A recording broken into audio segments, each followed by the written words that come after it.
Kita membahas 7 kota besar di Tiongkok yang shutdown karena gelombang 4 dari virus. Shenzhen, Tianjin, Zhejiang, Jiangsu, Anhui, Dongguan, dan Shanghai. Benar, kota Shanghai, kota terbesar nomor 2 di Tiongkok setelah Beijing. Kota nomor satunya Tiongkok itu tutup total.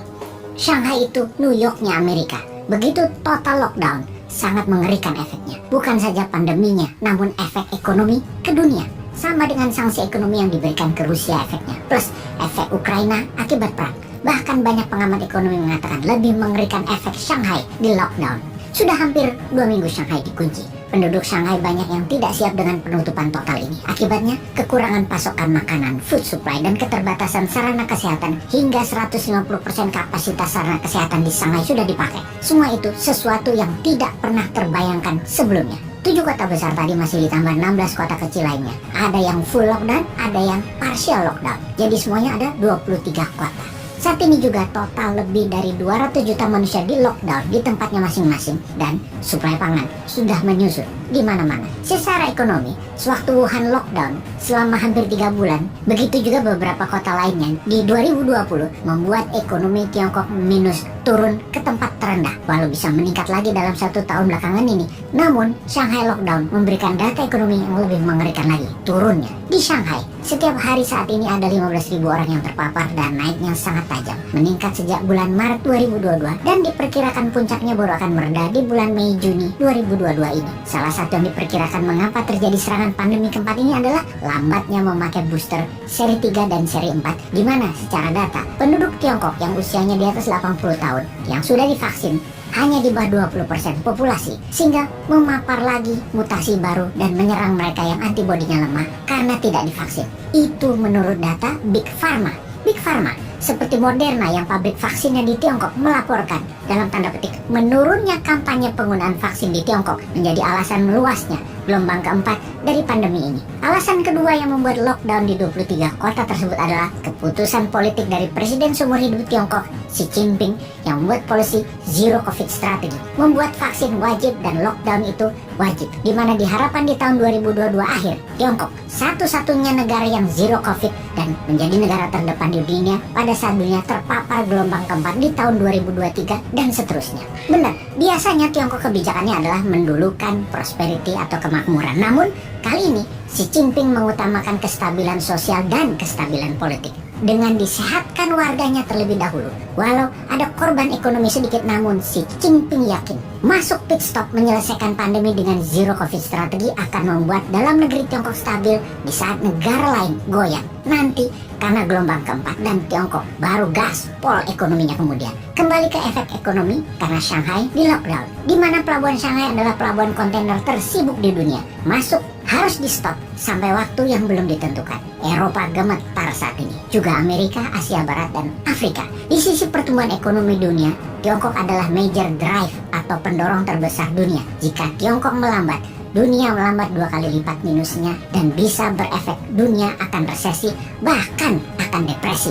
Peristiwa tahun 1929 dan 1930 di Wall Street menghantui dunia saat ini. Masa Great Depression Jilid 2 bisa terjadi. Ditambah perang Ukraina adalah perang panjang.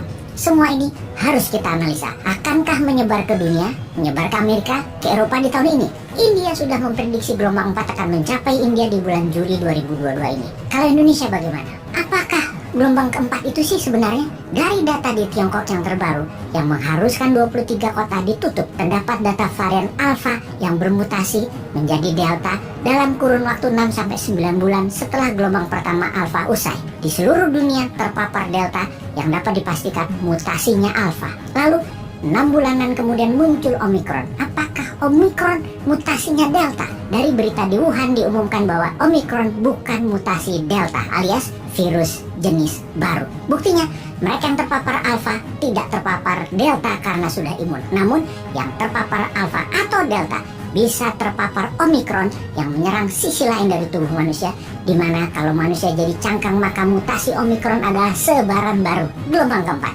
Data terbaru dari Shanghai, gelombang 4 merupakan Delta Omikron, juga Omikron gelombang 3. Di sisi vaksin, vaksin 1 dan 2 adalah untuk Alpha dan Delta. Vaksin booster 3 dan 4 adalah untuk Omikron. Itulah info mengapa topik Shanghai dan 23 kota Tiongkok, di dalamnya 7 kota besar di lockdown, kita diskusikan kali ini. Kembali ke pertanyaan, apakah akan menyebar lagi ke seluruh dunia juga Indonesia Wuhan virus gelombang 4 ini?